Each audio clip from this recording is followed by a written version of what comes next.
Hello दोस्तों, कैसे आप सभी लोग। उम्मीद करते हैं आप सभी अच्छे होंगे। फ्रांस के लिए एक बहुत ही बड़ी न्यूज़ आई है।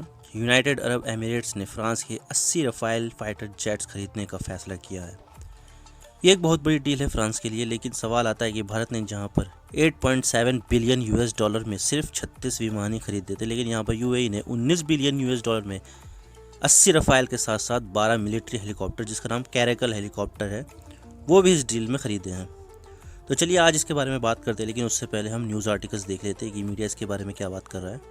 France 24 UAE signs deal for 80 French Rafale fighter jets officials. Reuters cementing ties with France, UAE places 19 billion order for war planes helicopters. Times of India UAE and France sign deal for 80 Rafale fighter jets.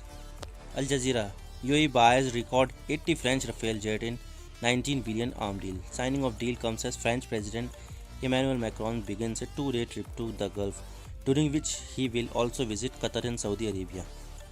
तो वापस आते हैं मुद्दे पर। तो यहाँ पर France के राष्ट्रपति मैक्रोन 2 दिन की ट्रिप पर यूएई आए थे। तो उन्होंने यहाँ पर अनाउंस किया कि हम 19 बिलियन डॉलर में यूएई को 80 राफेल जेट और 12 कैरेकल हेलीकॉप्टर बेचेंगे। और इसी के साथ ही उन्होंने बोला है कि इस डिफेंस कॉन्ट्रैक्ट से दोनों देशों के बीच स्ट्रैटेजिक पार्टनरशिप अब तक की सबसे मजबूत हो चुकी है और यह इस रीजन को स्टेबिलिटी भी देगा। लेकिन इस डील में भारत का भी रोल है, क्योंकि अगर देखा जाए तो भारत ने जब यूरोफाइटर और दूसरे एयरक्राफ्ट को छोड़कर राफेल को ख़रीदा था, तो यहाँ पर दूसरे देशों को लगा कि राफेल में कुछ तो बात है।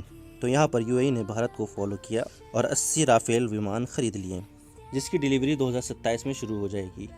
और ये देखिए, ये है कैरेकल हेलीकॉप्टर।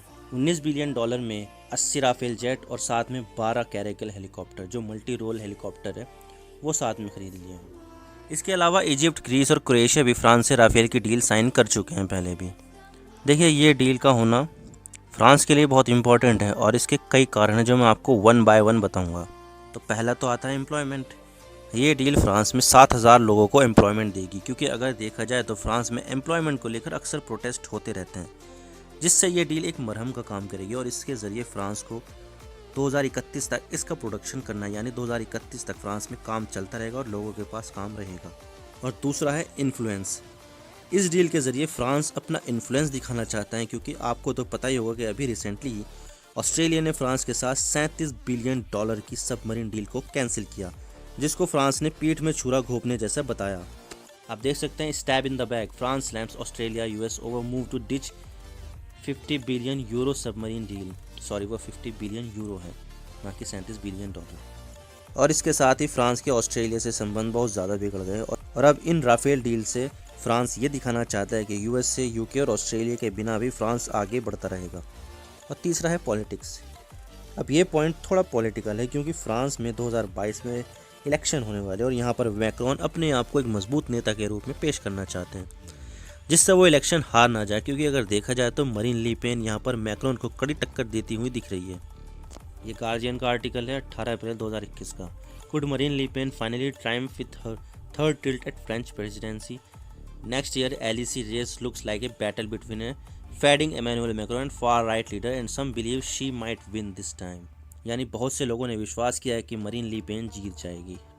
तो इन सब कारणों से फ्रांस के लिए ये डील बहुत इंपॉर्टेंट हो जाती है। लेकिन यहाँ पर फ्रांस कुछ चैलेंजेस भी फेस कर रहा है, क्योंकि अगर देखा जाए तो यूएई अभी यमन के साथ युद्ध में है और सऊदी अरब, यूएई वहाँ पर ये नहीं देखते कि सामने वाला क्या है। उन्हें टारगेट मिलता है तो वहाँ पर बम गिरा देते हैं, जिससे अभी तक वहाँ पर लाखों लोग मारे जा चुके हैं। और आप देख सकते हैं कि 2021 के आखिर तक 3,77,000 मौत हो जाएगी और 2030 तक तो 13 लाख का आंकड़ा हो जाएगा। तो यहाँ पर मानवता को देखते हुए जो ह्यूमन राइट्स वाले हैं वो फ्रांस से मना कर रहे हैं कि ये डील साइन मत करो। आप देख सकते हैं ह्यूमन राइट वॉच ने क्या कहा है। France is going ahead with their sales despite the UAE playing a leading role in the atrocity marred military operation led by the Saudi led coalition in Yemen, Human Right Watch said in statement. यानी कि यहाँ पर statement दिया human Right watch ने कि France इस sales में आगे बढ़ेगा, ये जानने के बाद भी कि यूएई यहाँ पर बहुत ज़्यादा एट्रोसिटी कर रहा है यमन में। लेकिन ये पश्चिमी देश सिर्फ पैसों के भूखे होते हैं। जब इनके सामने पैसे रखो तो ये परवाह नहीं करते कि इस देश का रिकॉर्ड क्या है और उस देश का रिकॉर्ड क्या है। इन्हें सिर्फ अपने पैसों से मतलब होता है और कई बार तो ये देश जानबूझकर युद्ध भड़काते हैं, जिससे युद्ध होने की स्थिति में इनके डिफेंस इक्विपमेंट बिकते रहें। और ये इन्होंने मिडिल ईस्ट में बहुत ज़्यादा किया है। वैसे तो मिडिल ईस्टर्न देशों की फाइटर एयरक्राफ्ट F-35 को लेकर यूएसए से भी बात चल रही थी, लेकिन यमन में हो रहे वॉर को देखते हुए जो बिडेन ने F-35 को अभी तक नहीं बेचा और यहाँ पर फ्रांस ने मौका देखते हुए यूएई से $19 बिलियन की डील साइन कर ली, जिसमें 80 राफेल जेट और 12 कैरेकल हेलीकॉप्टर शामिल हैं। इसके अलावा यूएई ने फ्रांस से मिराज 2000 एयरक्राफ्ट खरीद रखे हैं, तो हम समझ सकते हैं कि यूएई और फ्रांस के मिलिट्री टाइज काफ़ी पुराने हैं और अब इनके संबंध और ज़्यादा गहरे हो चुके हैं। और इसी के साथ ही जो राफेल बनाने वाली कंपनी है डसॉल्ट एविएशन, उसके शेयर प्राइस भी 9% ऊपर उठ चुके हैं जैसे ये डील साइन हुई। तो शेयर होल्डर को भी यहाँ पर एक मौका नज़र आ रहा है जिससे यहाँ पर वो पैसा बना सकें।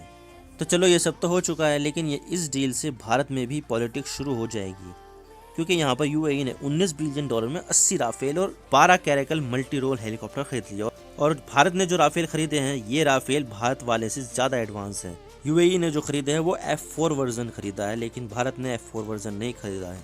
इसमें बेहतर रडार है, बेहतर टेक्नोलॉजी इस्तेमाल की गई है। और यहाँ पर भारत ने जो राफेल खरीदे हैं उसके लिए भारत ने $8.7 बिलियन चुकाए हैं सिर्फ 36 राफेल के लिए, वो भी एडवांस नहीं है। लेकिन जो यूएई के पास आने वाला है वो सबसे ज़्यादा एडवांस राफेल होने वाला है। तो यहाँ पर अपोजिशन पार्टीज पीएम मोदी को राफेल डील के ऊपर घेर सकती है, और अपोजिशन पार्टी ने पहले भी पीएम मोदी को इस मुद्दे पर घेरा था। तो चलो ये सब तो हो गई पॉलिटिक्स, अब आगे देखते हैं फ्रांस को कहाँ तक ले जाता है। तो यह है अंत इस वीडियो का। उम्मीद करता हूँ वीडियो आपको पसंद आई होगी। वीडियो को लाइक कीजिए, शेयर कीजिए, चैनल पर अगर नए हो तो चैनल को ज़रूर सब्सक्राइब कीजिए और बेल आइकन को दबा दीजिए। मैं आपसे मिलता हूँ नेक्स्ट वीडियो में। Thank you for watching. I really appreciate your Prestige time. God bless you. Now signing off.